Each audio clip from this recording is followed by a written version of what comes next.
actually got together, Steve and I. You can all do that later on down the road. Let's get up Gary too on that. So we can do more. Yeah, we can do more of them down the road. Just initially to get all the right people knowing everything that I'm assuming.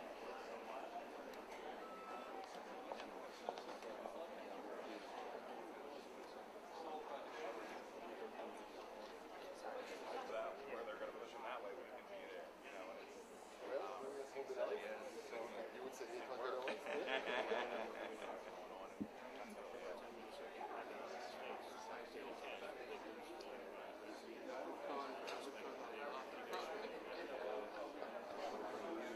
Are you of the view? Is that sufficient? Because I mean, you have these criminals who are. I mean, the thing is Or is it because you feel you don't have the reach to access the real perpetrator of the crime?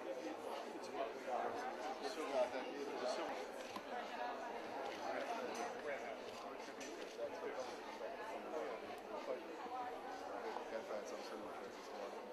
Yeah. Well,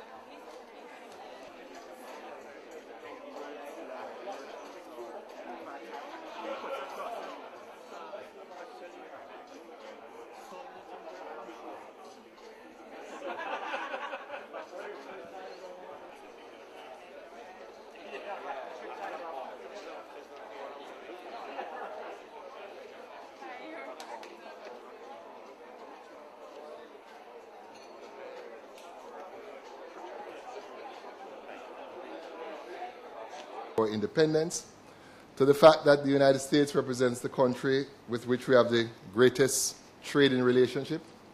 Most of our Jamaicans who leave Jamaica live within the United States. Most of our visitors who support our tourism sector come from the United States, over 75%. A lot of the new emerging technologies that we use today and the new industries that are being created, such as the ICT industry and sector, has a tight relationship with the United States. So it's important that as friends and neighbors, we come together to discuss an issue which impacts on us both negatively. You'll recall that some 2 years ago, we had our first meeting of this type, where we came together with MoneyGram International and law enforcement and the diplomatic community to look at the issue of the scamming and the lottery activities here in Jamaica. Since then, the crime and its activities have grown. It has increased significantly. And it calls on us again to meet to see how we can find ways to address the problem. But since that forum, significant efforts have been made to curb the lottery scam, including the establishment of the Anti-Lottery Scam Task Force and the proposed amendments to existing legislation to enable more prosecutions for lottery scammers. Today, the lottery scammers attracted even more attention with the increased international focus on Jamaica. The millions of dollars fleeced from persons overseas in the scam. This has resulted in drastic action, such as the temporary closure of some remittance companies' operations to implement new procedures and strategies to deal with the issue. Of course, with remittance accounting for some 17% of our GDP, any move to close that down, as we did, results in a negative impact on the citizens within the affected community. The continued expansion of the lottery scam is particularly troubling as the hub of the activities lies in the heart of our tourist mecca, Montego Bay, which is also the central point of our international telecoms sector thrust. These two critical components, foreigners and call centers, are the two key ingredients on which the scams have been built. It is also important to acknowledge that the increasing numbers of unemployed and underemployed persons, particularly young graduates, coupled with the social conditions, have contributed to the massive growth of this illegal activity. Added to this is the fact that with a significant amount of dollars involved in the scam, it is quite easily to impact, to corrupt law enforcement, to corrupt the state agencies in order to ensure that the program continues. The economic reach of the scam is so far-reaching that it has exploded into a multi-million-dollar business for the criminal elements in our country. In fact, it is firmly entrenched in some communities that funds being channeled into legitimate business are now coming from the lottery source.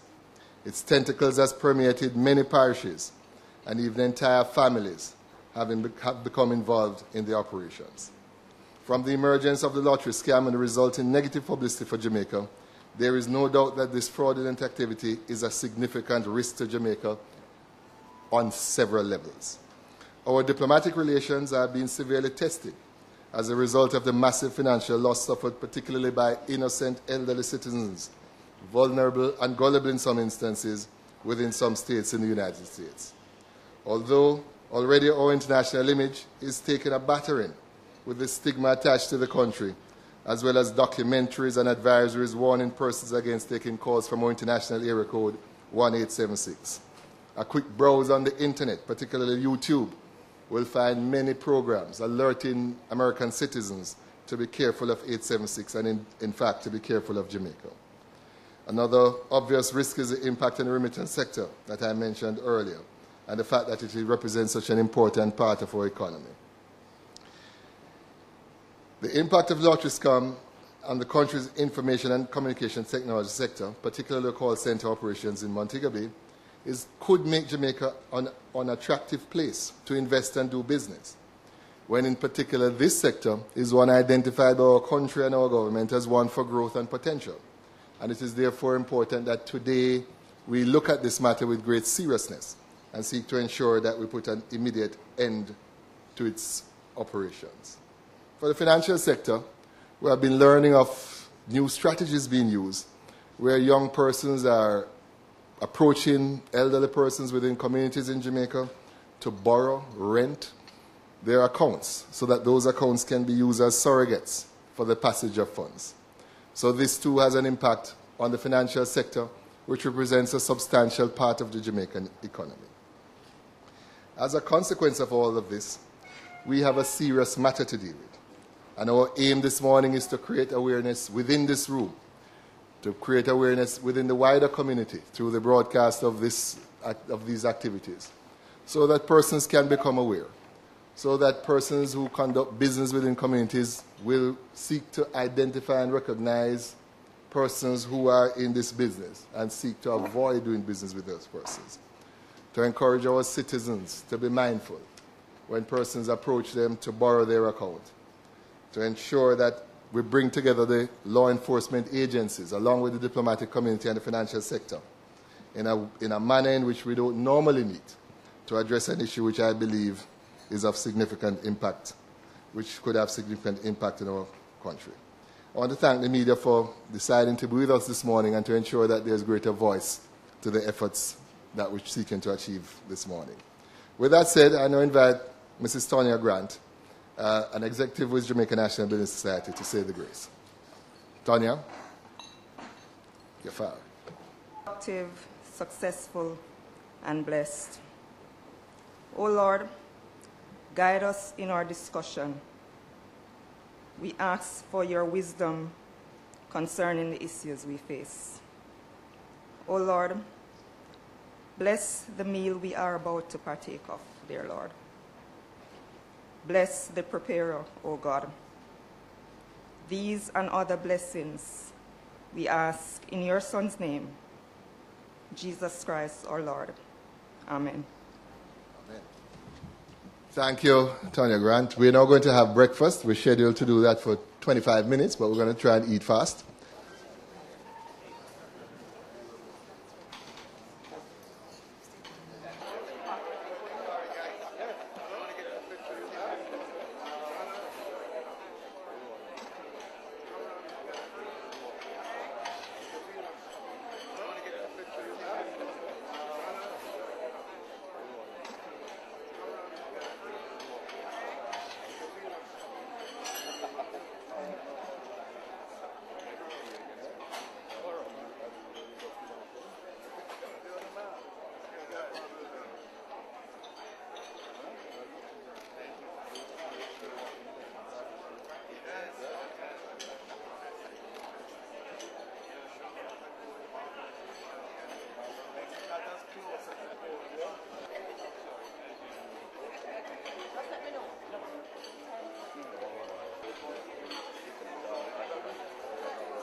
Oliver's editorial last Saturday, which seemed to suggest that some sort of lethargy on the part of this administration regarding attacking the lottery scam. So this morning, I'm going to give you a quick overview of what we have been doing over the last 9 months or so to address this very, very serious threat to our national security and indeed to our economy. I have a remote, but I think it might be a little far from where the computer is, so I might have you task you to help me with changing the slides. So I want to start with the recognition of the urgency of this problem. Very early in the year, next slide please.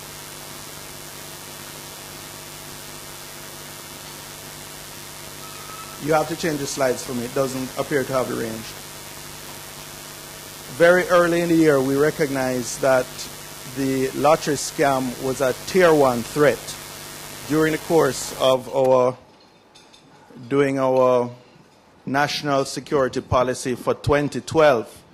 And one of the things we did in terms of recognizing and identifying particular threats to our national security was we did a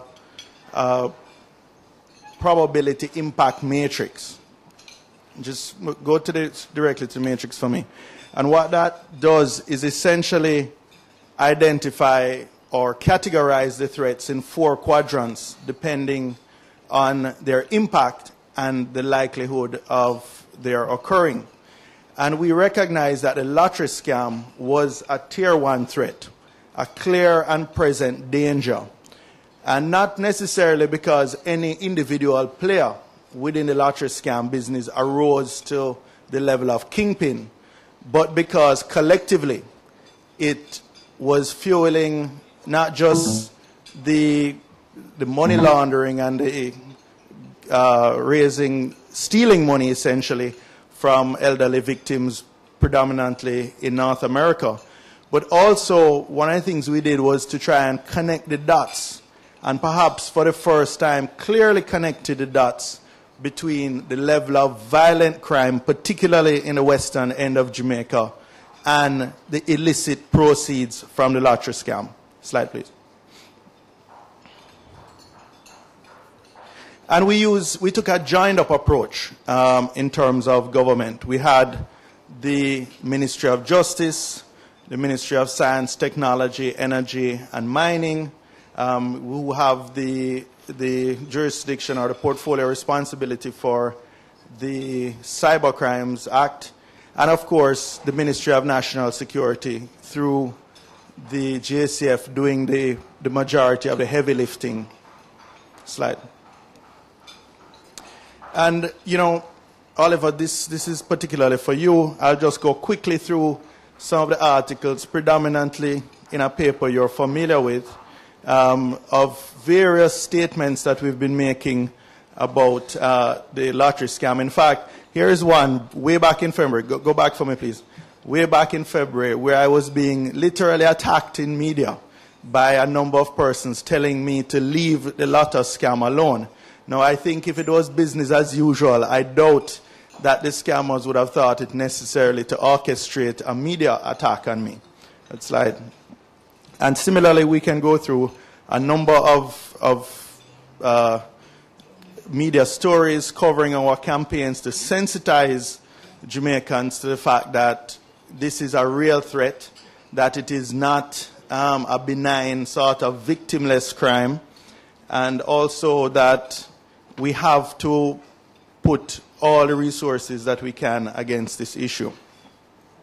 And go on to the next. I had to balance it there with that last article, Oliver.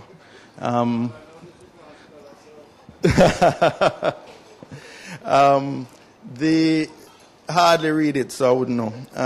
The Lottery Scam Task Force was established in January 2012. Now, previously, there had been a number of initiatives by the JCF or jointly with our international law enforcement partners to do it. But this was a particular task force started by ACP Carl Williams when he was in charge of Area 1. And this was slightly more focused. And what struck me was that within the first month of establishing the task force, they started to have significant successes in breaking up and disrupting lotto scam activities in St. James in particular. That task force has had a number of successes. They've had 31 major operations to date. They've seized hundreds of cell phones, magic jacks, computers. The arrests have been total of 368. Now, what you will know, we've charged 85 persons, although only 21 directly for lotto scamming activities. The 64 for a range of other offenses, including illegal possession of firearm, illegal possession of ganja, stealing electricity from the JPS, etc. Because as many of you would know, sometimes when you're going after criminal organizations and you don't have the evidence to convict them on the primary illegal activity that they're conducting, sometimes you have to go for the secondary activities and disrupt the operations that they're doing. In the course of that, we've also seized 118 vehicles, and we're in the process of forfeiting most of these vehicles, and as well as $29.6 million Jamaican equivalent of cash in various currencies. I would also mention, very importantly, and the U.S. kindly commended us for this. And I think I saw the Ambassador Bridgewater, come in while I was speaking. But we had a rescue operation, essentially, for an elderly U.S. citizen who had been lured to Jamaica by lotto scammers and who we were fearful for his safety. And we were able, jointly with the U.S., to rescue him literally out of the hands of the lotto scammers and perhaps saving his life in the process. And we're grateful for the recognition we got from the U.S. Embassy here for that operation. But we didn't want to leave it just at the level of an operational task force. So we essentially used the Lotto Scam Task Force as proof of concept to launch a major initiative called MOCA, or the Major Organized Crime and Anti-Corruption Task Force. And as Earl said when he was introducing me, being a banker by profession, I just can't help following the money wherever I go. And MOCA essentially is a task force that's set up not so much, as we've heard of previous special teams within the JCF, guys in full body armor and helmets and M16s, but this is a much more cerebral activity. We're building expertise. Yes, we have the traditional policing skills, but building capabilities in terms of financial investigations, financial audit, and most importantly, financial prosecution. And we're getting a lot of help from our international partners in this area. And where this task force is going to target the kingpins and their facilitators. Very importantly, the corrupt bankers, real estate brokers, lawyers who help these criminals launder their money and conceal the illicit assets. Thanks. Go forward for me. One of the challenges that we have in battling the lotto scam is that they are very effective in doing their own propaganda and marketing. And I'm going to ask to play for you a clip from a 30-second clip from Oliver. You may not recognize these people. That's Vibes Cartel and Gaza Slim. Friends of yours. No, it's but I want to play a clip, and for people, sort of like myself and Earl, who probably don't spend much time at Vibes Cartel events, we've put subtitles so we can understand it. Go ahead and play this what I call the scammer anthem. Now I'm buying a gun, now support no war. Big up the man, them start from near and far. Them call it scam, me call it a reparation. Every ghetto youth is a star. Yo. So them want live like one. Big up every scammer. We make US dollar. Build up the house for your mama. Western Union people figure we more honor. Slash, full stop, comma. Every ghetto youth for you live like Tony Montana. Presidential like Barack Obama. Pool in a house and plane in a hammer. Who said the scammer them wrong? No, hungry, poverty. So you understand, listening to that we're dealing with a very sophisticated criminal operation, because they have their own marketing departments and their own communications departments. And that, by the way, if you play that clip for a 5 or 6 year old twice, they know it word for word. It's amazing how effective it is. So, you know, we're all aware of the bad publicity we're getting. There is just one a clip from one website, Beware Scams from Era Code 876, showing a typical victim of these scams. Slide for me, please. And we have been trying to do our own version of countering this. We ran at the Ministry of National Security. We realized in the fight against crime, we not only have to fight on the ground from an operational point of view, but we also have to fight for the hearts and minds of the people. In a sense, we have to delegitimize the criminals within the communities. We ran a campaign earlier this year called A Gang is a Dead End. And I think we had some success there in delegitimizing gangs in communities. And we're now running another one called Silence Brings Violence. But it has some particular 30-second radio clips which speak to the scamming operation.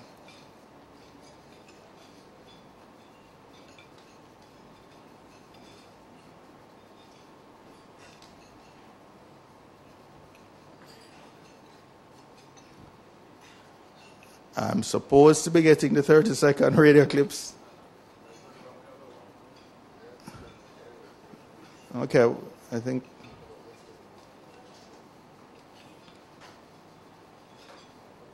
Okay, just move on. But essentially, you know, it's attempting in those radio clips to connect the dots for everyone in communities who see this, you know, listen to the Vibes Cartel propaganda, approach you about reparation, approach you about no victims, and we connect the dots between the massive impact that the Lotta scam has on crime and violence in the communities. ACP Williams estimated when he was in charge of Era 1, including St. James, that 40 to 50% of murders and shootings in St. James are connected to the Lotta scam activity in one way or the other. So we've gone out, we've had a number of stakeholder meetings. Myself, the Commissioner of Police, ACP Williams, other members of the GACF. We've been meeting with the Chamber of Commerce in Mope. We've met with the Business Process Outsourcing Organization. We're helping them do audits of their facilities to tighten up their data security. We have met with banks and remittance agencies. And of course, a very important element of this is the cooperation with our international law enforcement partners, the U.S. Postal Service, ICE, etc. We've also deployed a lot of GACF and JDF personnel on the ground, initially to what would be considered the traditional hotspots, the Granvilles, the flankers, etc., in St. James. But what we find that as you increase the pressure there, it's sort of the balloon effect, and you find way out in Maroon Town and Catadupa and Bethel Town, you're starting to get the lot of scammers moving out there, Grange Hill, etc. And then you're starting to find murders, assassinations, sometimes terrorist type activities where they're sending a message to a whole community. If you steal our money, this is what is going to happen. And so we're having to really put a lot more resources into St. James in particular. And while we're seeing now some success in St. James, of course, what we're seeing is a spillover into Hanover, into Westmoreland, your birth parish, Oliver. And we're actually now looking at facilities like this RADA office in Maroon Town to take it over, renovate it, and put it as a police post because we need that reach, that coverage right across the parish. Slide for me, please. And we've also recognized that there's a lot of legislative inadequacies in dealing with the lotto scam. Slide.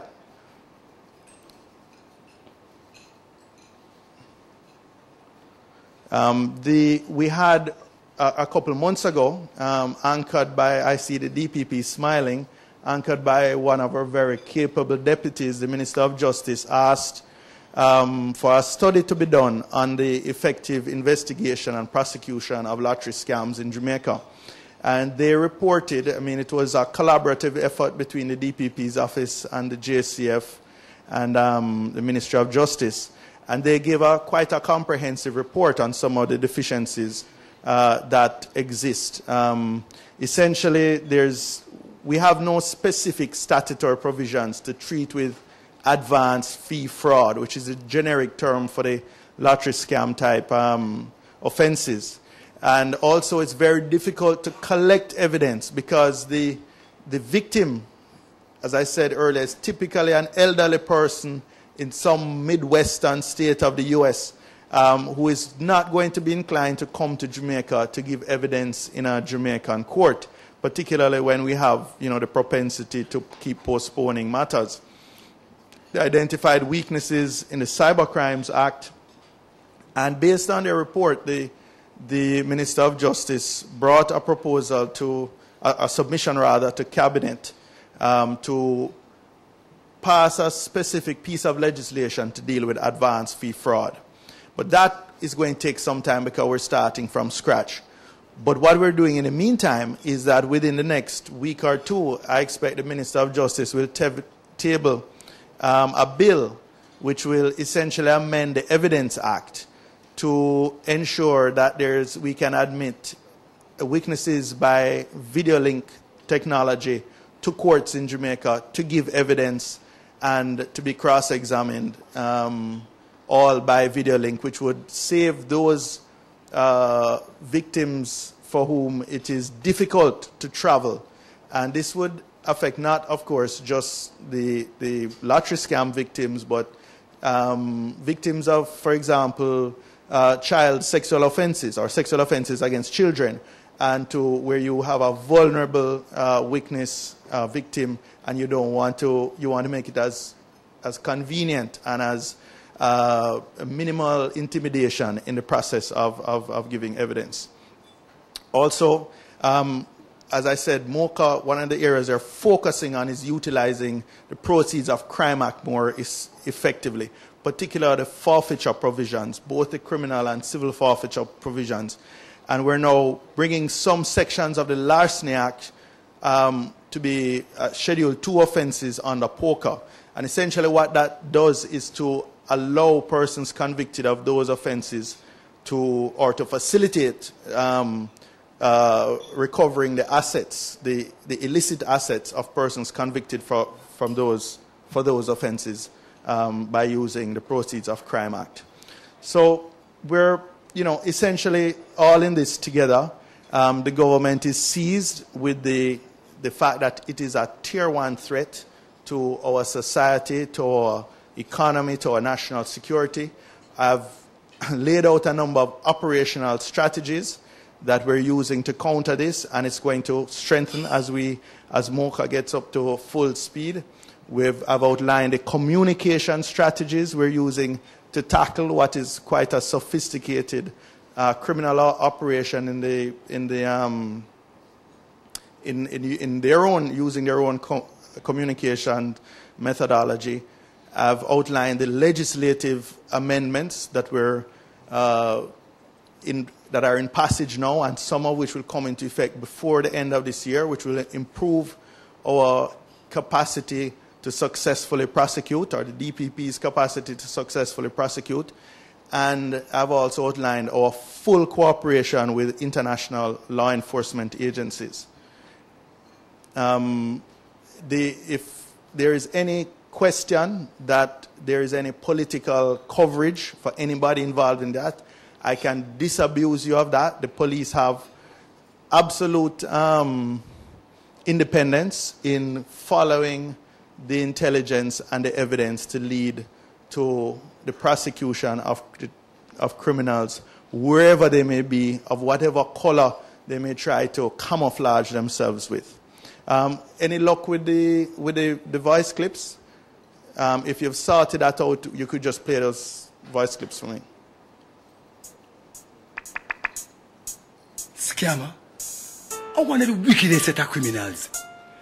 Them use phone and internet to rob and destroy people all over the world. Them rape and kill without any mercy. People, don't make them money fool you. It's blood money. Help put them away. Silence brings violence. A message from the Ministry of National Security. One final one. If the call centers in Jamaica have to shut down, you know how many people would lose them work? Thousands. If the tourists stop come to Jamaica, you know how many people would have suffer? Hundreds of thousands. People, don't skin up with no scammer. Don't take them blood money. It is killing Jamaica. Help put them away. Help put them away. A message from the Ministry of National Security. Thank you very much, ladies and gentlemen.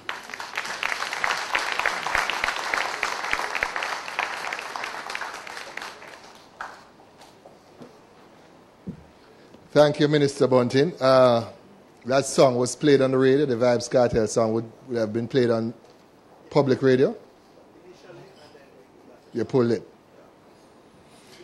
That was somewhat frightening. Thank you, and thank you for the overview of the activities that you are coordinating to try to deal with this scamming issue. And we hear you loud and clear. You have made some arrests, and hopefully with the legislative changes we'll be able to achieve even more. Thank you so much for those candid thoughts and for the detailed work you're doing. We're going to move along really quickly. And I'm now going to introduce CAPRI. CAPRI is the Caribbean Policy Research Institute. This is a think tank which promotes evidence-based research to influence public policy and dialogue within the Caribbean society. Over the years, CAPRI has been engaged in extensive work to study issues affecting Caribbean countries and to posit research of the highest quality to inform the discussion. This morning, CAPRI has conducted a research paper on the lottery scam in Jamaica, and will now present those findings. Our presenter this morning is Mr. Garth Watson, who will present the paper. Mr. Watson, where are you?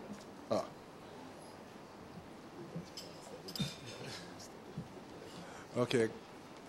Good morning, ladies and gentlemen.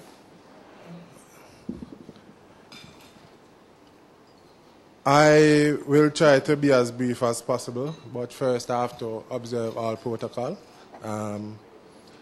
We at CAPRI did a study on the lottery scam, and just quickly to go through the findings, because most of the agencies that would have been interviewed for the paper are present here, and most of them will also be making presentations.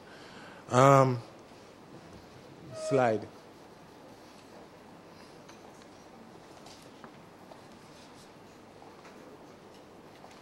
What it is that persons are asked to pay money in lieu of getting monies, as we are aware.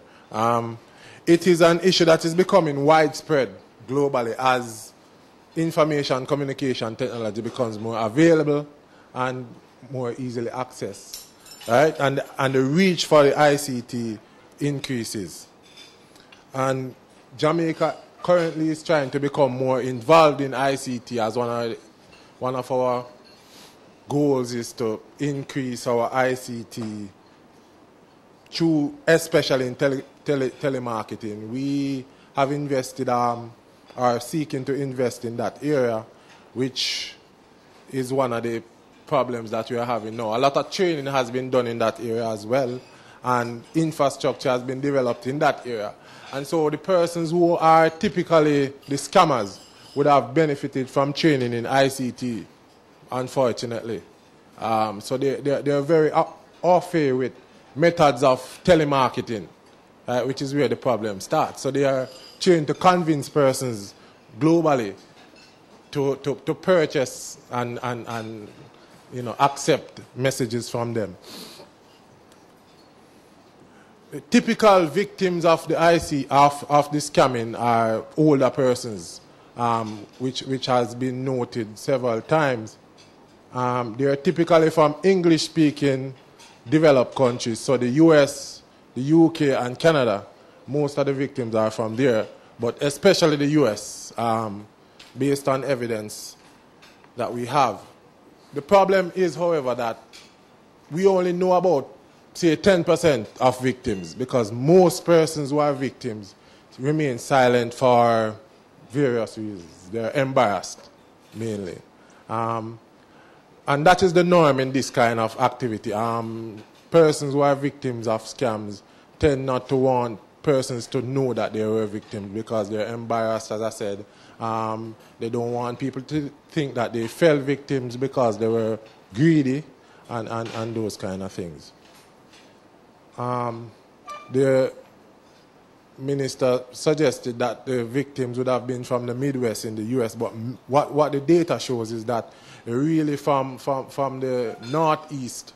So New Hampshire, New York, those states, we have seen evidence of large groups of victims from places where there are large Jamaican populations residing, which probably helps to facilitate the fraud, because when the scammers introduce threats, the victims feel that these threats are real and plausible because they would be interfacing with Jamaicans in these communities.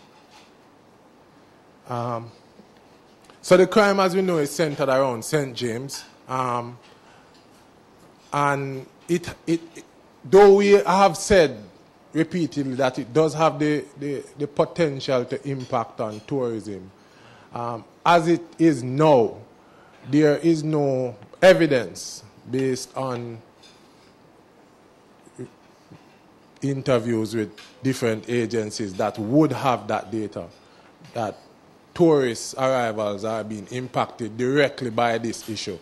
But the potential is there, as we know, to impact tourism.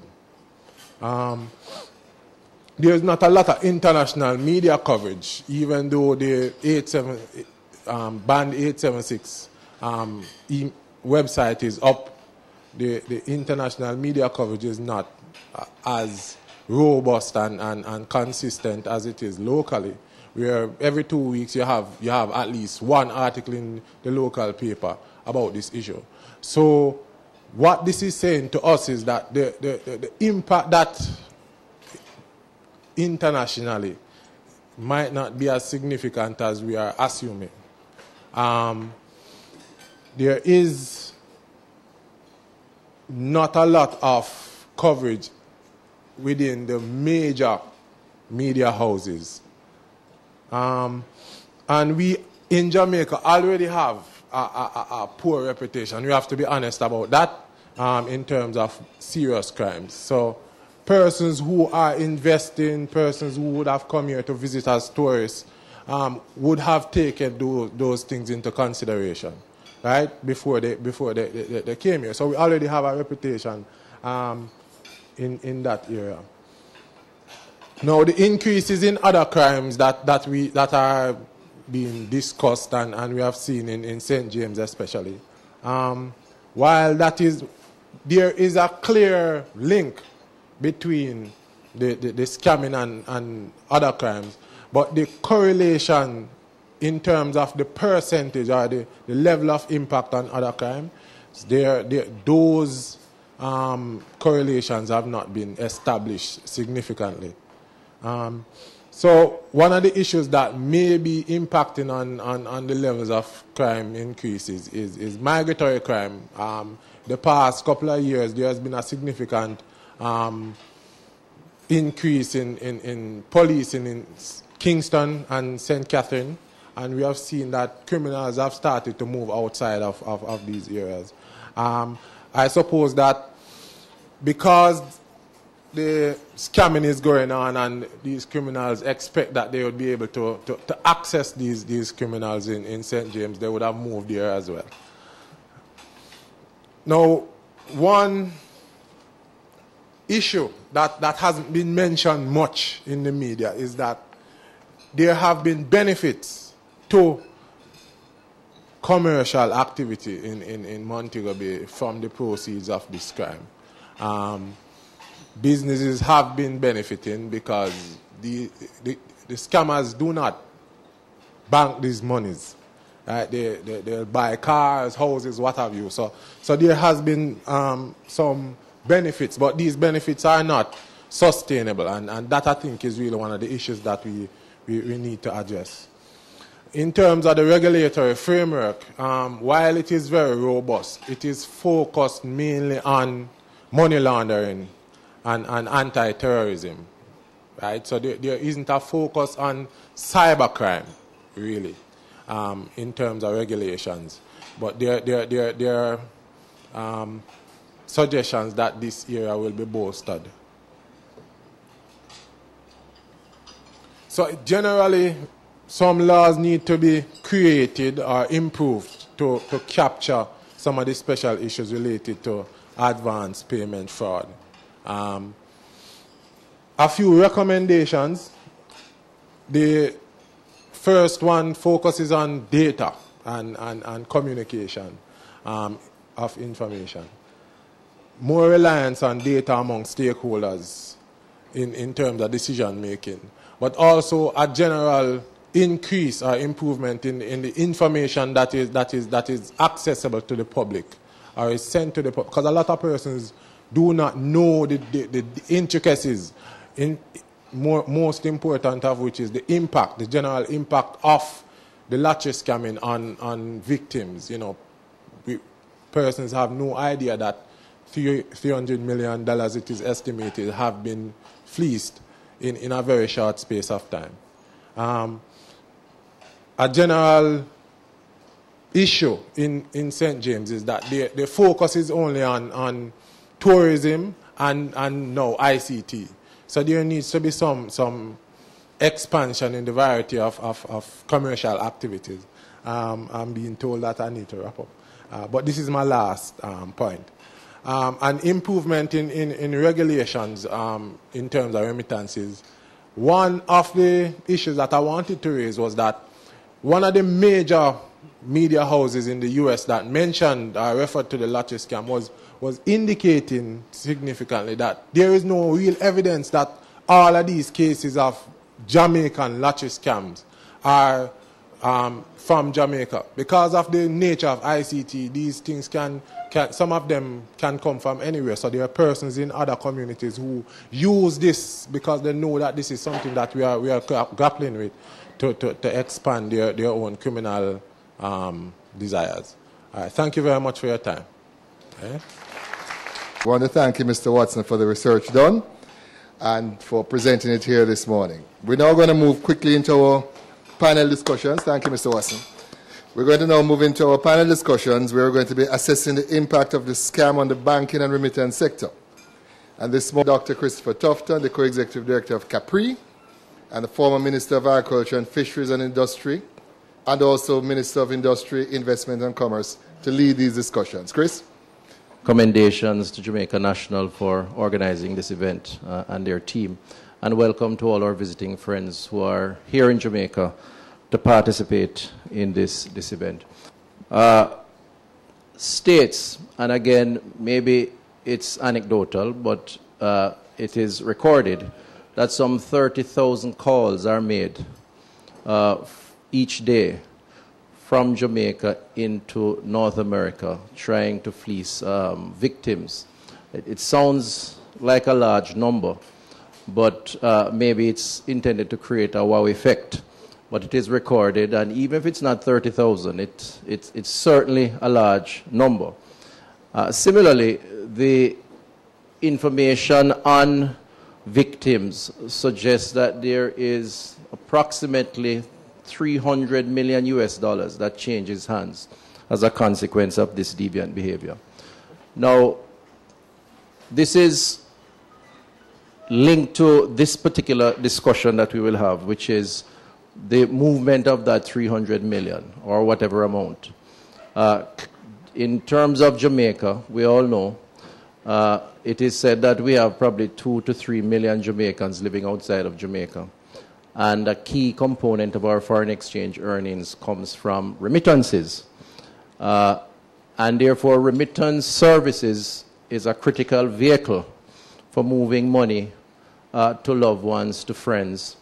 And what has certainly happened is that the scammers, the fraudsters, have embedded themselves within that infrastructure, taking advantage of an opportunity, but also hiding their deviant activity within intense commercial activity that benefits our society and individuals who reside throughout Jamaica. It is difficult to manage. It is difficult to cauterize, and we hope that our experts will help us in that respect. The general banking system, of course, is also a threat. And in this segment, we will look at the impact of the scam on banking and remittance sectors, and we have a number of presenters to help us to understand the discussion. Firstly, we have Mr. Leighton Mitchell, member of the Anti-Fraud Committee, Jamaica Bankers Association. I'm going to ask them to just take their place at the head table as I introduce them. We have Ms. Lisa Cow, President, Jamaica Money Remittance Association. Mr. Brant C. Hadaway, partner, Diaz, Royce and Targ, a law firm based in Florida. And Mr. Justin Felice, Chief Technical Director, Financial Investigations Division, Ministry of Finance. Can we give all of them an encouraging round of applause, please?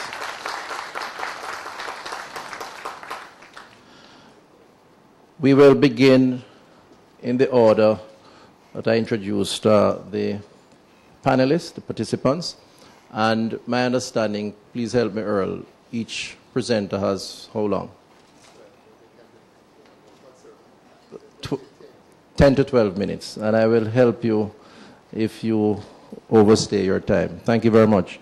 Please, first speaker, Mr. Leighton Mitchell. Good morning. It is indeed a great privilege and honor to be here today representing the Jamaica Bankers Association. The Jamaica Bankers Association is a professional industry representative body of commercial and merchant banks in Jamaica. The Jamaica Bankers Association principal purpose is to advocate for sound regulatory policies that will enforce a vibrant and competitive environment for the benefits of its customers, of its members, and by extension, the nation. Through dialogue and partnership with government representatives to shape the regulatory and legislative framework in which the members operate. Today, we are here to discuss the impact of lotto scamming on the financial sector. Undoubtedly, some of these ill-gotten money would have found its way into the formal economy and by extension, the financial sector. As such, banks are constantly at risk. Operational, financial, reputational, and legal of inadvertently participating in financial activities which fall under the general rubric of money laundering. Indeed, money laundering and its inevitable repercussions could be deemed to be that aspect of lottery scamming which has the greatest potential impact on the financial sector. However, the magnitude of this adverse impact is difficult to establish. Yet it is clear that such activity can undermine the integrity and the stability of the financial sector and the broader economy. Arising out of their regular banking operations, banks are constantly exposed to risks, especially since the advent of lottery scamming in Jamaica.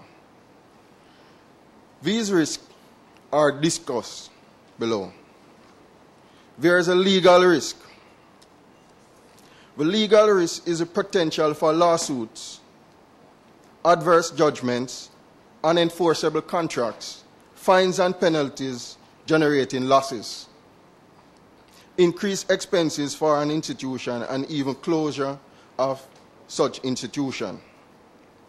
For instance, the Proceeds of Crime Act makes it clear that any bank found guilty of participating in or facilitating the movement of illegal funds, such as those earned through lottery scamming, where the bank or its officer knew or should have reason to believe that such funds are criminal matter, then such organization and its employees are liable for a serious sanction through fines and or imprisonment. There is a reputational risk, which is the potential that adverse publicity regarding banks' business practices and associations, whether accurate or not, will cause a loss of confidence in the integrity of the institution. Customer confidence is of paramount importance to a bank. Consequently, our members tend to guard our reputation quite zealously. Were any member to be cited for facilitating this denounced called lottery scamming, then there would have inevitably be some fallout in terms of the number of persons being willing to do business with the bank, both locally and abroad.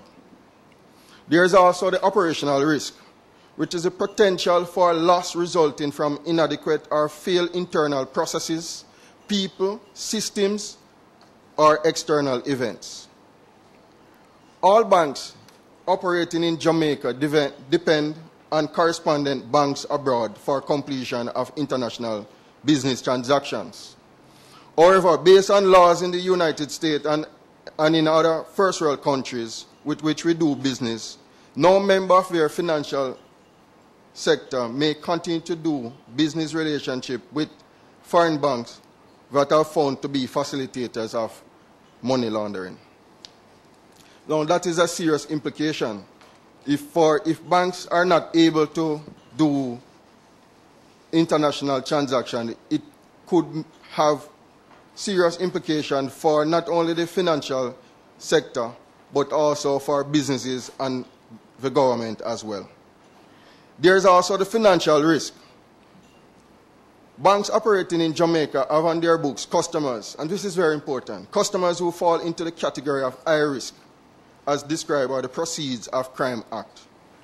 For example, companies such as Cambios, Remittance Services, boat and car dealers, casinos, hotel and tourism-related firms, real estate agencies, entertainment industries, construction industries, travel agencies, among others. On one hand, such companies are usually good revenue earners for the bank, but said companies are also highly exposed to the lottery scamming. Should the bank find themselves unable to keep these high-risk companies on their books, it would no doubt have a significant negative financial impact on the earning potential of such banks. Indeed, high-risk companies make up a significant portion of banks' customer base, and any fallout with this group of companies would cause serious loss to business, to the banking sector. However, on the other hand, these high-risk companies are if high-risk companies are not properly regulated, they could further expose the financial sector to reputational, operational, and legal risk, especially if the financial institution internal processes are inadequate or have failed. I believe you will agree with me that this is an opportune time for us to revisit our AML framework with a view to broaden its scope, since an AML framework is only as effective as the rigor with which it is monitored and enforced. It is high time for us to increase monitoring on designated non-financial institutions and professions, as recommended by the Financial Action Task Force. The Financial Action Task Force is an intergovernmental body headquartered in Paris, France, which develops and promotes global standards for combating money laundering. And as such, we are the global standard in this era. Jamaica, which is a member of the Caribbean Financial Action Task Force, a regional affiliate of the Financial Action Task Force, has committed itself to implementing laws and institutional framework that embody the principles outlined in the FATF. These recommendations states that designated non-financial businesses and professions such should at least observe customer due diligence and record keeping requirements applicable to financial institution gatekeepers such as banks, security dealers, insurance company. It also recommended that these institutions should report suspicious transactions to the financial institution intelligence unit in our jurisdiction and be subjected to regulation and supervision. We further identify the following entities as designated non-financial businesses and professions as lawyers, independent legal professions and accountants, dealers in precious metals and stones, trust and merchant companies, casinos, real estate agents. I understand that the Proceeds of Crime Act provides for the minister to bring certain designated non-financial institutions within the ambit of the anti-money laundering due diligence, reporting and regulatory oversights required as set out by that law. These provisions in POCA are therefore consistent with the objective of the Financial Anti-Task Force recommendation that I have identified here. We believe that if the law-abiding community and law enforcers in our country to be effective in containing the lottery scam industry, then the government must act quickly to bring designated non-financial institutions within the remit of a gatekeeper provision contained in POCA. This will make it harder for lottery scammers to launder their ill-gotten gains and therefore disrupt their operations. We note that the GOJ officials have indicated this in their plans, and we hope that these plans will be brought to fruition in the near future. In closing, the stability of the financial sector of Jamaica is imperative to its economic growth. If ill-gotten monies, such as those derived from lottery scamming, are not contained, then it could undermine the stability and the integrity of the financial sector, and by extension, our economic growth. I thank you. Mr. Oliver Clark, Chairman of the Jamaica National Billing Society. I think Mr. Bunting has left the room.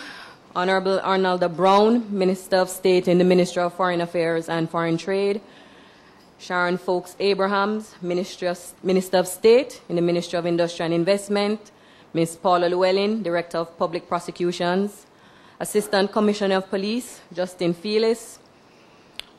Other presenters who spoke earlier. Guest presenters from overseas, who you will hear from later. Other distinguished ladies and gentlemen, or friends from the media, thank you all for being here this morning. The lottery scams which have emerged in our country in recent years and taken root in some parishes pose serious threats to the ongoing operations of business in Jamaica. The impact of on the member companies of the Jamaica Money Remitters Association, which deal in remittances, has been profound, as criminals have taken advantage of the quick, reliable, and convenient services we provide to route their illicit funds across borders. And while many of our members have responded with strict measures to prevent misuse of their services, our remittance businesses continue to be among the organizations most affected.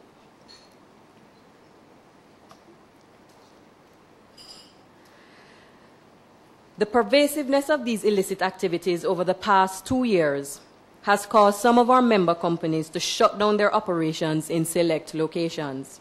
Only recently, one member had to suspend its services in Western Jamaica in an attempt to mitigate the misuse of its brand and services by scammers, who have been using primarily remittance agencies as a conduit to channel their ill-gotten gains.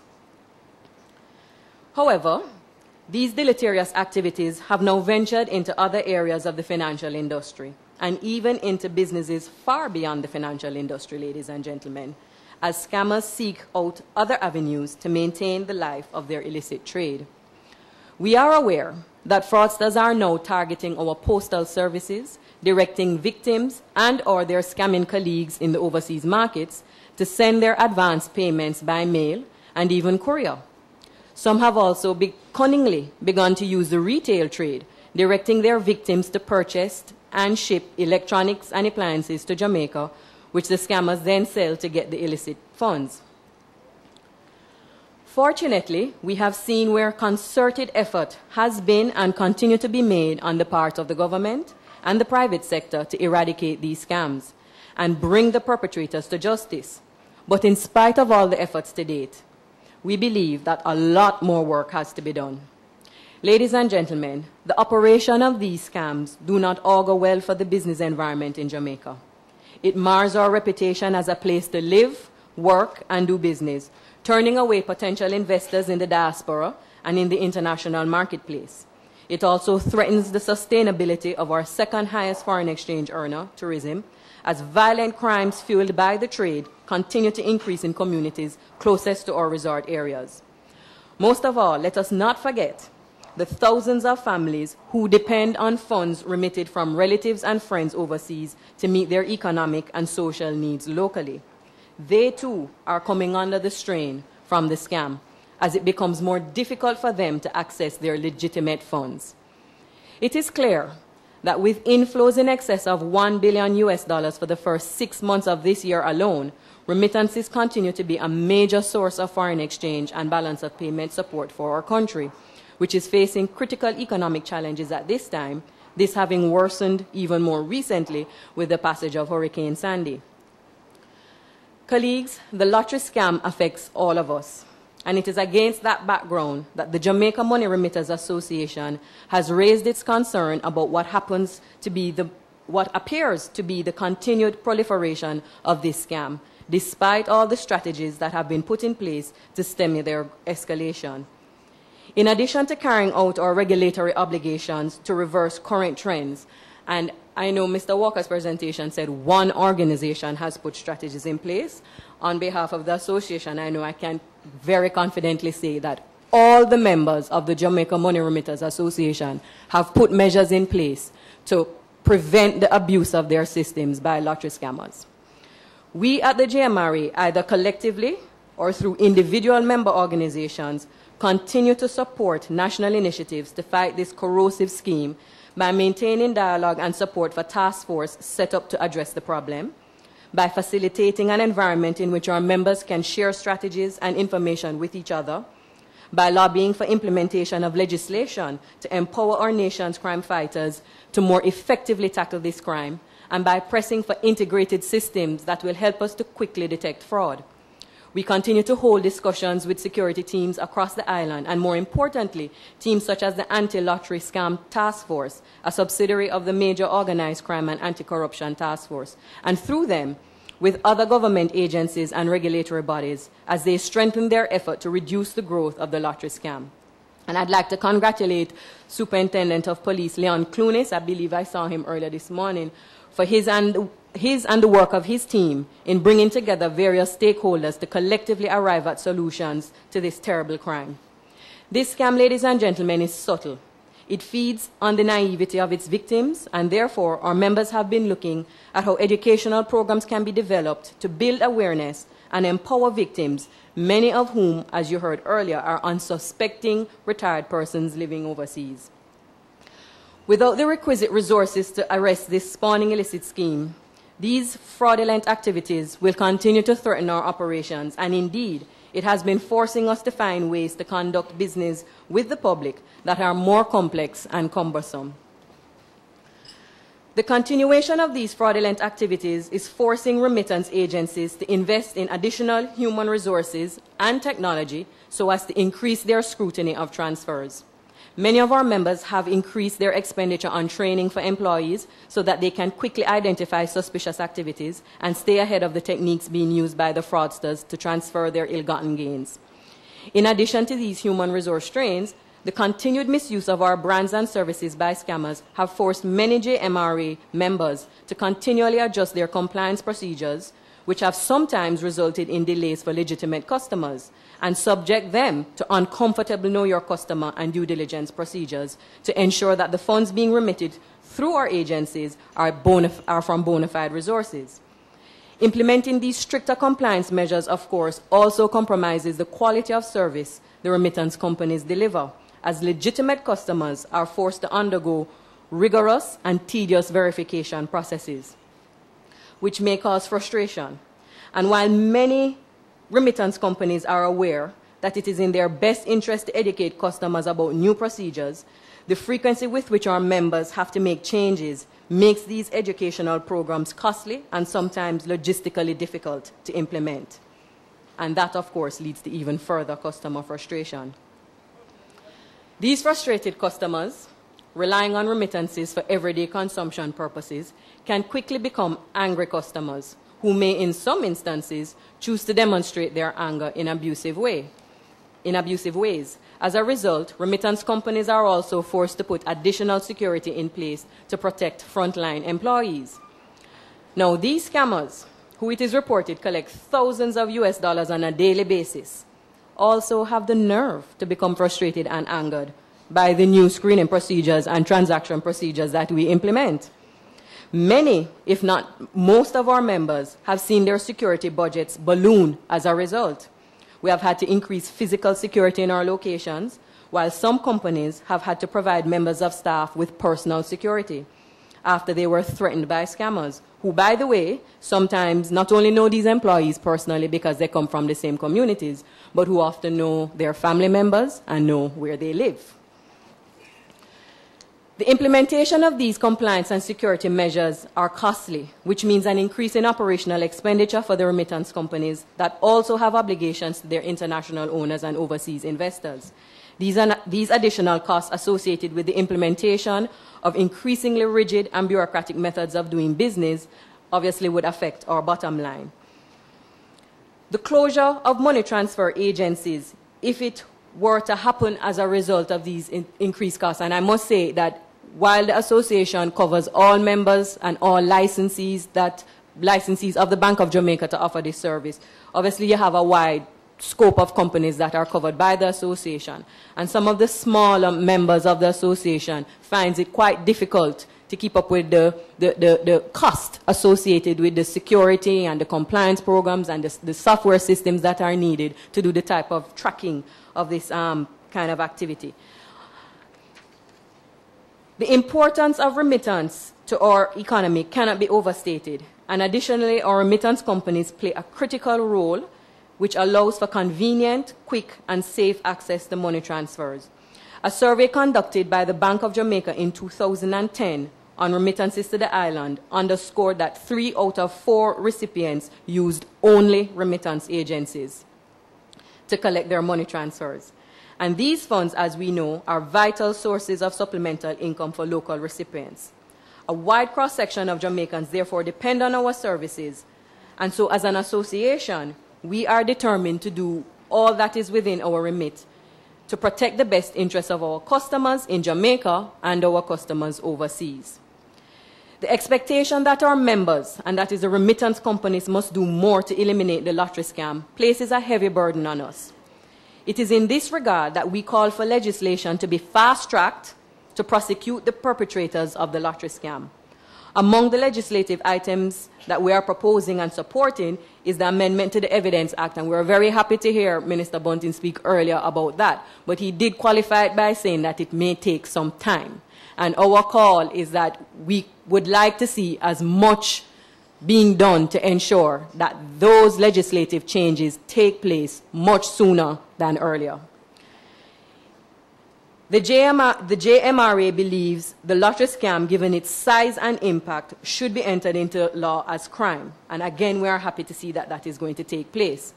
But beyond legislation, we would like to emphasize the need for an integrated identification verification system covering all major IDs such as driver's license, national IDs, passports, and TRNs. For example, currently it is very difficult for our member companies to cross-reference a person's voter registration ID card with a tax registration number, as those are issued by different agencies of the state which do not share information in this regard.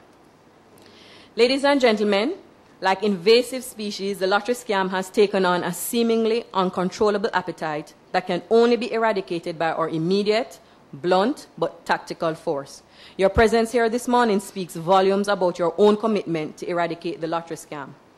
We at the JMRA welcome the exchange of knowledge that this forum has afforded. We congratulate the organizers of the event, and we look forward to identifying the solutions that will emerge as we identify the right methodologies to eliminate this problem.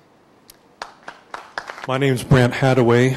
You can leave out the middle initial C. I just do that to sound like a highfalutin lawyer. Hadaway is a very English name, but I'm quite sure I'm the only Brant Hadaway in the world. I've done the Google search. I'm here from a private international law firm based in Miami, Diaz, Royce & Targ. We don't represent any government. I can't speak for any United States law enforcement agency or regulatory agency.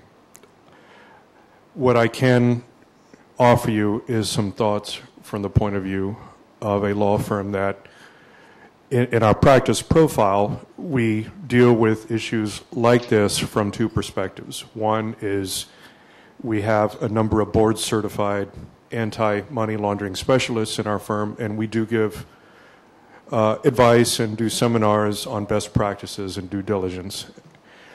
And on the other side, we do litigation, private litigation, both on the plaintiff and defense side, both on behalf of private parties and businesses and on behalf and against foreign sovereigns.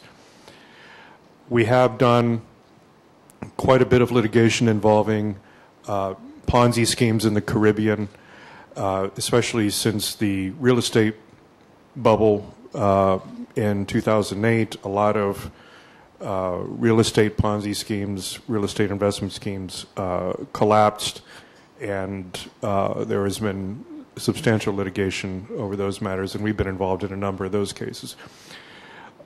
We also, on the compliance and regulatory side, we do give advice on best practices. And one thing I can say, listening to everybody here and having met some terrific people such as Ms. Coe here, and listening to what they have to say, it's clear to me that your country is doing a terrific job with its resources to try to get on top of this problem.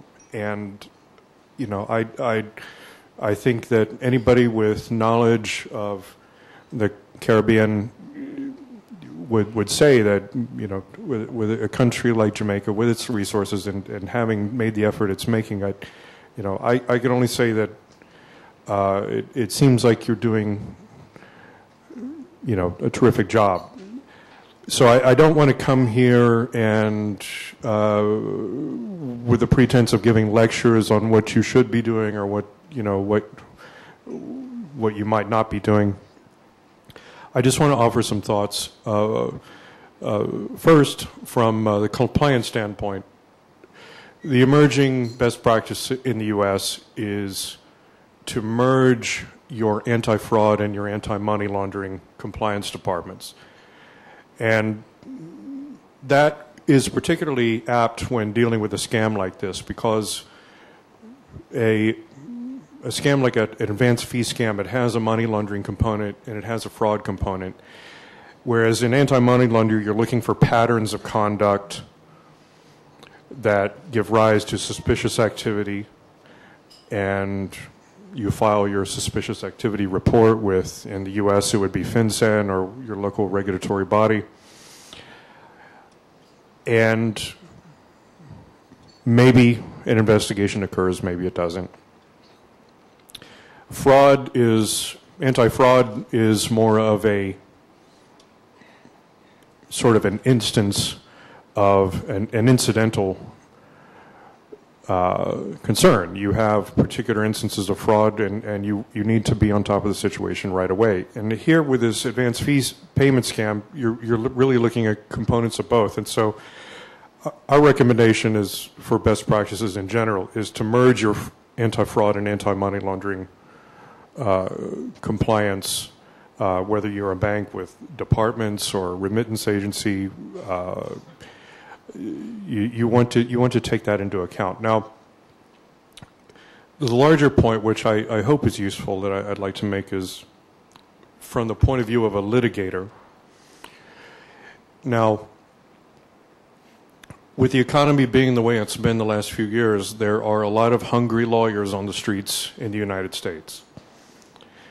A lot of them are out of work or have erratic work, and they have student loans to pay off on the order of $100,000 to $200,000, and student loans are non-dischargeable in bankruptcy. So their minds are concentrated on how to make a buck.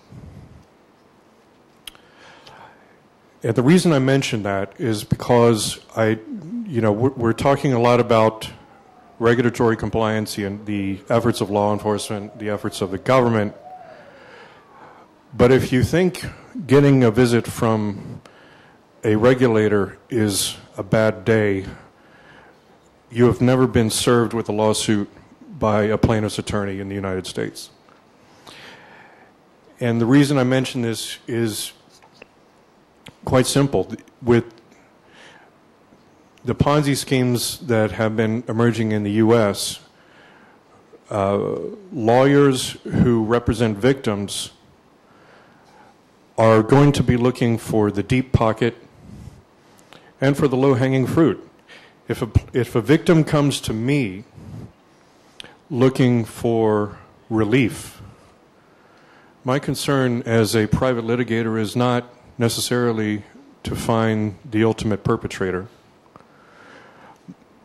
My goal is going to be to find somebody in the chain who may have liability and who has a deep pocket that I can collect against. And so, assuming I can get jurisdiction over a remittance agency or a bank, I'm going to take a long and hard look at whether they are following best practices, whether there is any hint of negligence in allowing the transaction to happen in the first place. Now, of course, you're dealing with victims here who to an extent, participate in their own victimization, and you may have some contributory negligence there. That's always something to consider. But some things you have to think about are that, the fact that you may, well, let me back up a little bit. I lost my train of thought. It happens often. Yes, Your Honor, I was just balancing my checkbook in my mind. By the way, that picture of that judge earlier, I think I know him.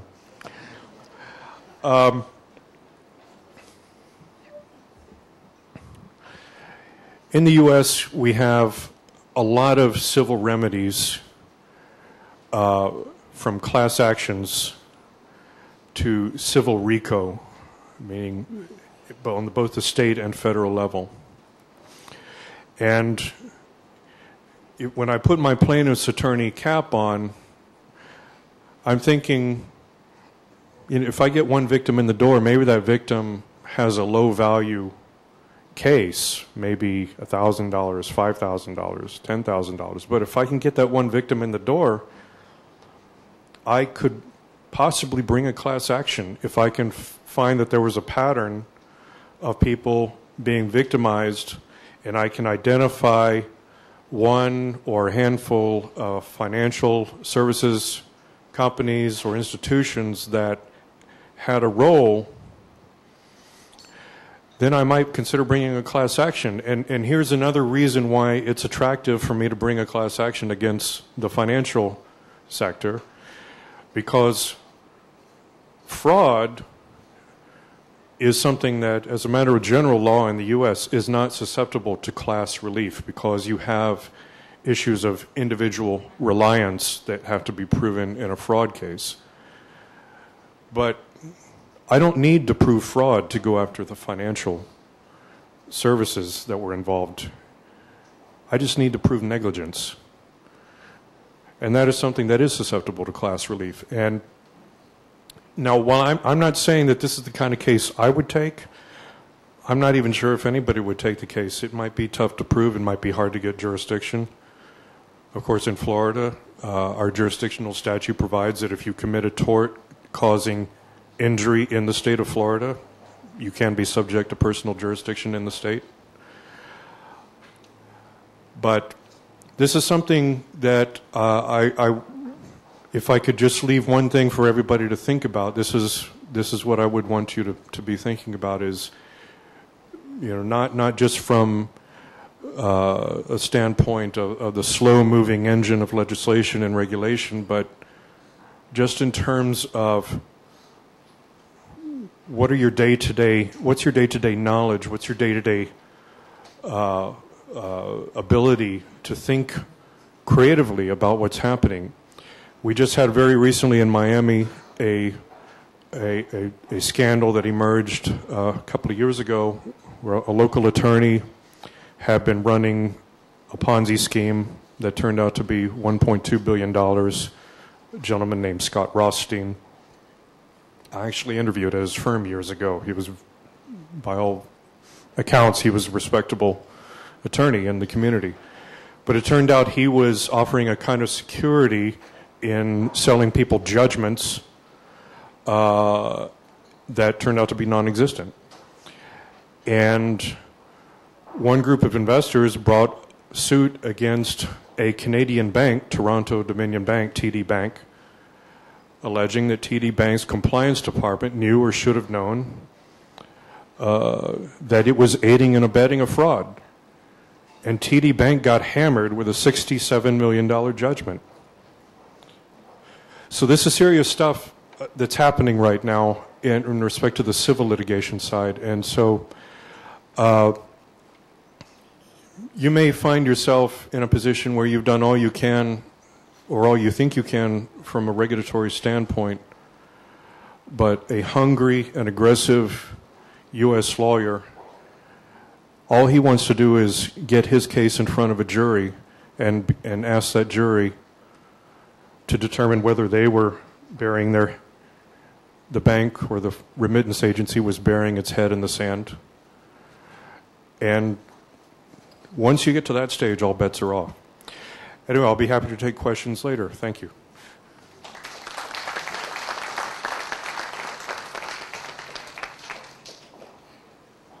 I'm just going to talk to you and give you a bit of an overview about what's the objectives of the Financial Investigations Division. Well, our objectives are to investigate allegations of money laundering, financial crime and corruption in liaison with other national and international law enforcement agencies. And our remit is to detect and deter and assist in the prosecution of offences committed within the financial crime sector. So the Financial Investigations Division is at the centre of everything that we're trying to deal with in Jamaica today to tackle this problem.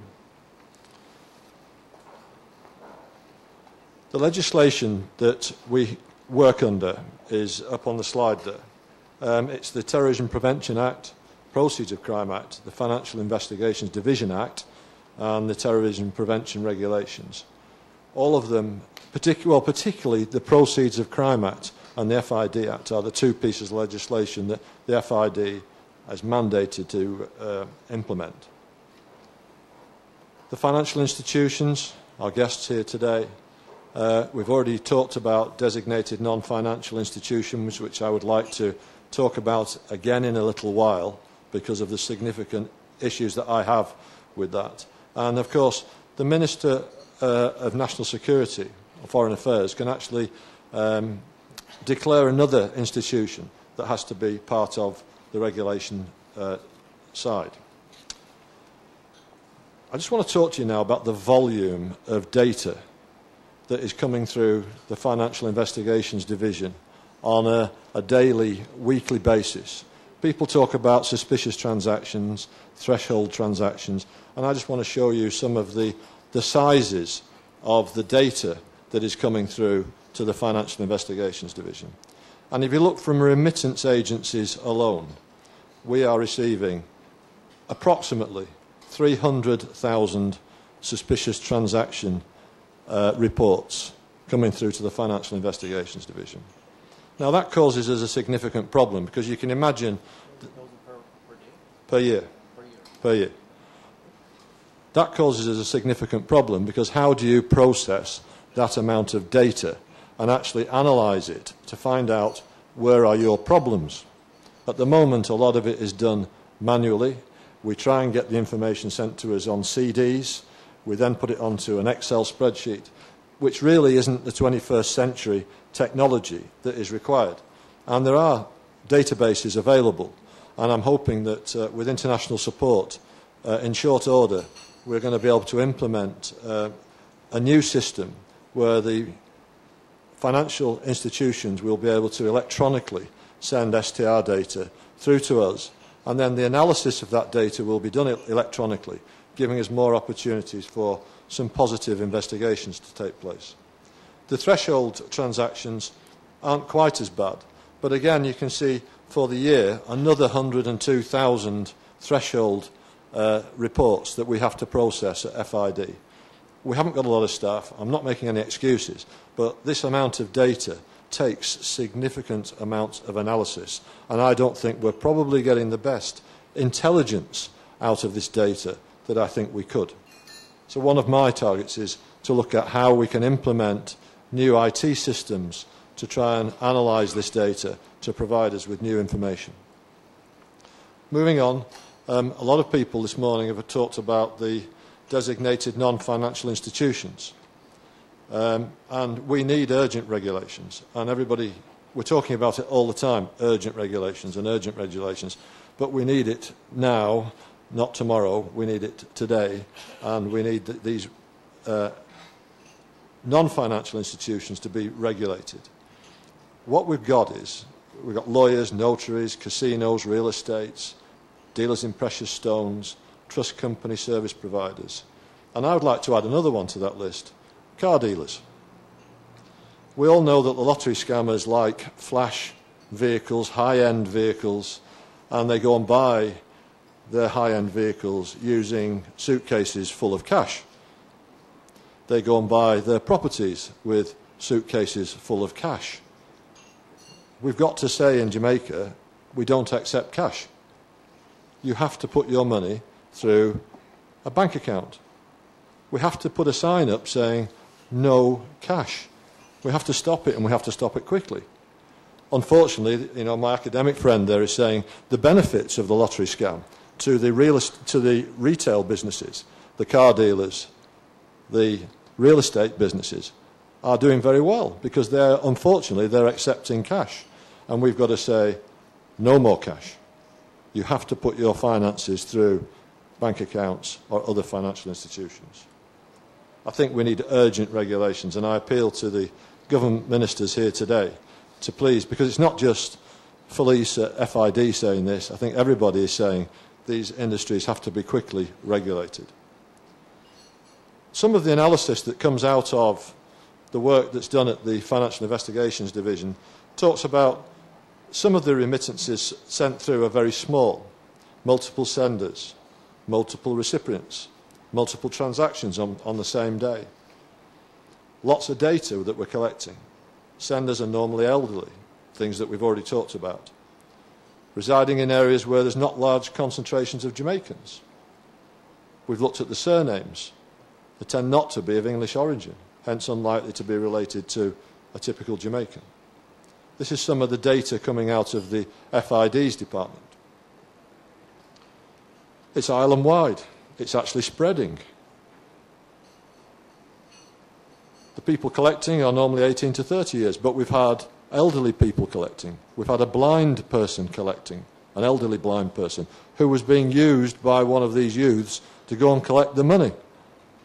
These people are being very sophisticated in how they go and get the money out of the banks and remittance agencies.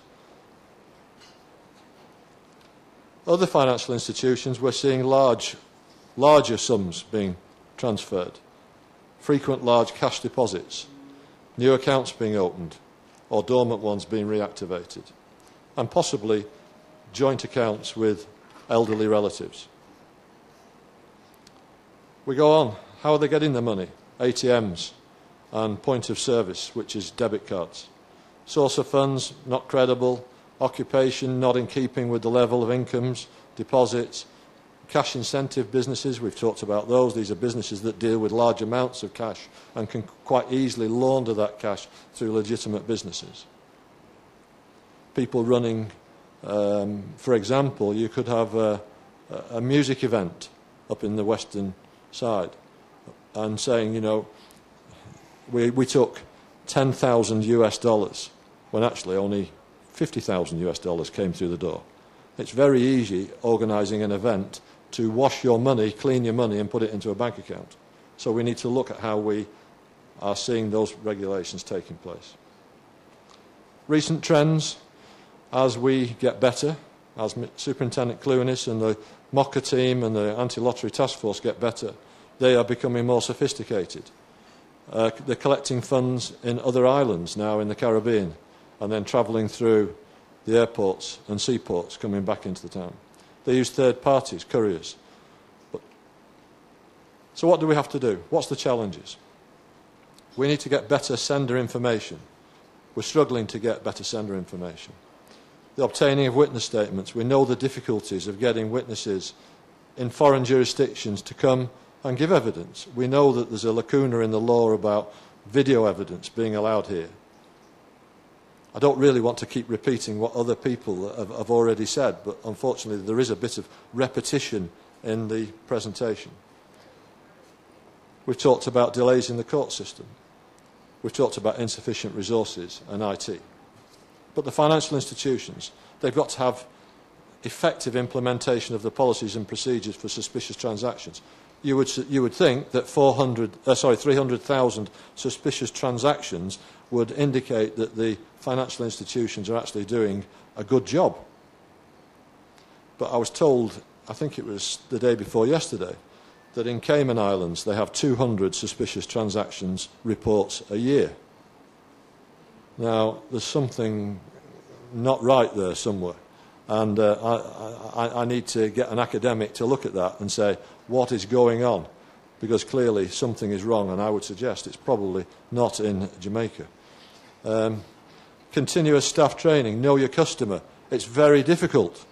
It's very difficult for the banking institutions to know their customers because we all do it online now. It's electronic. You don't have to go into the bank.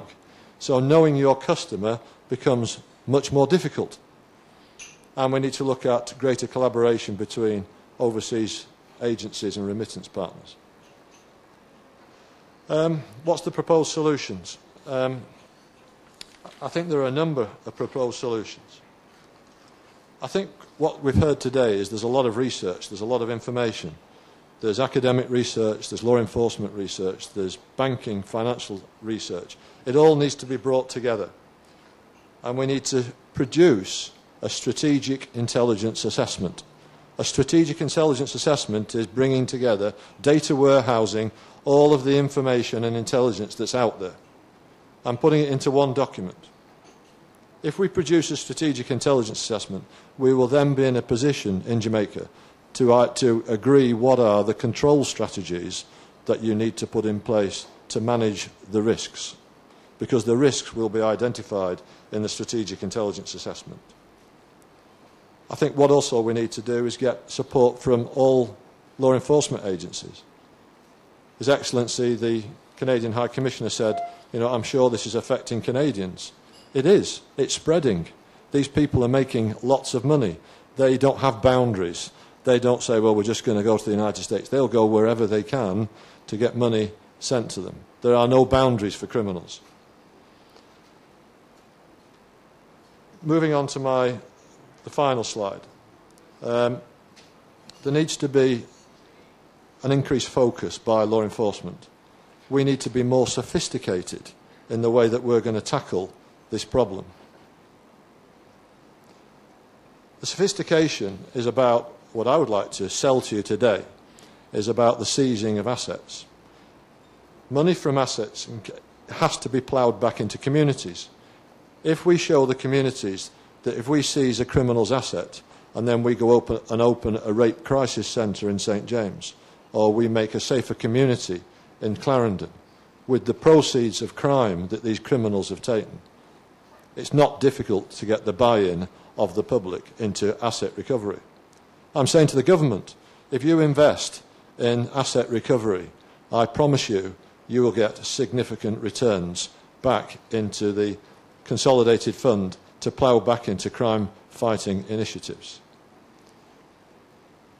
A public survey, which I found from the Home Office, said the public attitudes towards asset recovery showed that 87% of those surveyed supported the use of asset recovery powers, and half of those surveyed believed that asset recovery was effective in reducing crime in their communities.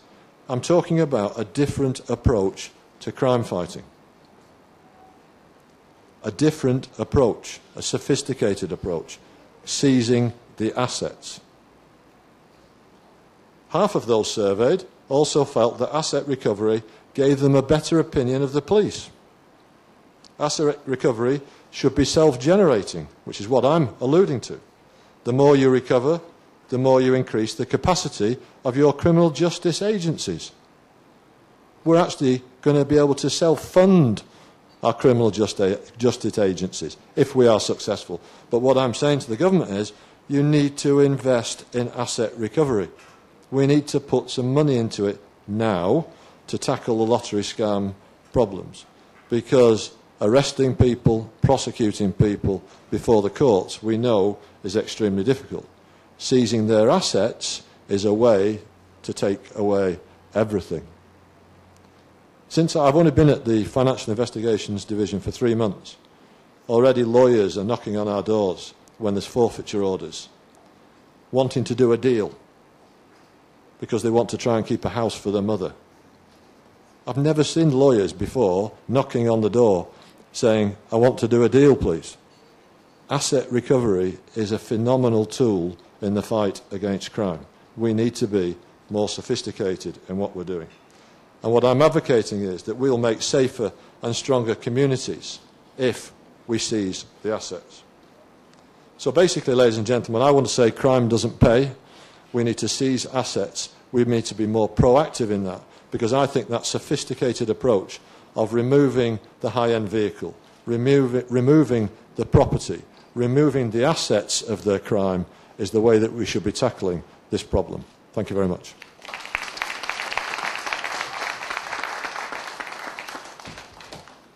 Thank you very much. Ladies and gentlemen, you have heard the presenters. I jot down a few of the common themes that came out in the course of the presentations. First of all, as the Minister said earlier, lottery scam in terms of their strategic security analysis is a Tier 1 threat. Based on the presentation relating to remittances and the banking system, I think we can conclude from the discussion that it is indeed a Tier 1 threat to those particular areas of economic activity. It came out also that financial institutions were subject, among other things, to reputational damage. And that reputational damage is not just impacting their local operations, but by virtue of the nature of these institutions and the need to link into international networks, international financial systems, they were being affected by that. Interestingly, the issue of litigation and the risk associated with being a conduit, being a vehicle for this type of illicit activity. In other words, it is not sufficient defense, according to the attorney here, in some instances, to say that we did not know if there is reasonable cause to suggest that you were complacent, you did not exercise best practices, then you could be subject to heavy fines to facilitate, or if you facilitated this type of activity, even unsuspectingly. In regards to that, based on the presentations, it calls for best practices. Not just best practices, but perhaps even going beyond what is the norm in an attempt to protect yourself, and by extension, having consequences for the type of business that you do. Cost, bureaucracy, and affecting the efficiency of your business operations. And that clearly has negative consequences. The issue of security concerns for personnel came out very strongly. Hiring security guards, the cost associated with that, but of course the risk to family members and to directly involved personnel within these institutions. Enforcement is clearly a challenge, as said by Mr. Felice. He's a part of the bureaucracy of government as an enforcement agency, and he's basically saying, and I'm sorry the minister left early because that we could reinforce these points, Mr. Felice, right? Because what you're saying is that a lot is being done, but more needs to be done. Starting with the infrastructure, the technology platform to monitor and to the suspicious transactions, to give you a more targeted focus in determining which ones you pursue, which ones you don't. And of course, going on to the legislation, aspects of the legislation which the minister mentioned this morning. You were particularly keen as it relates to seizure of assets. One of the questions that you did not address was how you would go about seizing assets that may not necessarily be in the name of the person who is involved, but maybe in a relative's name, and that may be part of the discussion that has to go forward. Now, overall, though, I concluded from the discussions that there needed to be more coordination in terms of the different agencies of government, of the private sector, the international organizations, even the legitimate operators or users of these services, in trying to come to terms with the challenge and to establish a coordinated effort in dealing with the concerns that have been raised. Thank you, Chairman Dr. Tufton and the panel. We are running a bit behind, and we are supposed to have at this time a coffee break, but what I'm suggesting is that we get coffee, do what we need to do, and we continue with our activities because the morning is fairly short. I'd like Rojo from the U.S. Postal Inspector, who's a U.S. Postal Inspector, will speak on behalf of the U.S. Embassy, and we have Honorable Arnaldo Brown and Mr. Michael Smith. I'm promoting him early. Welcome.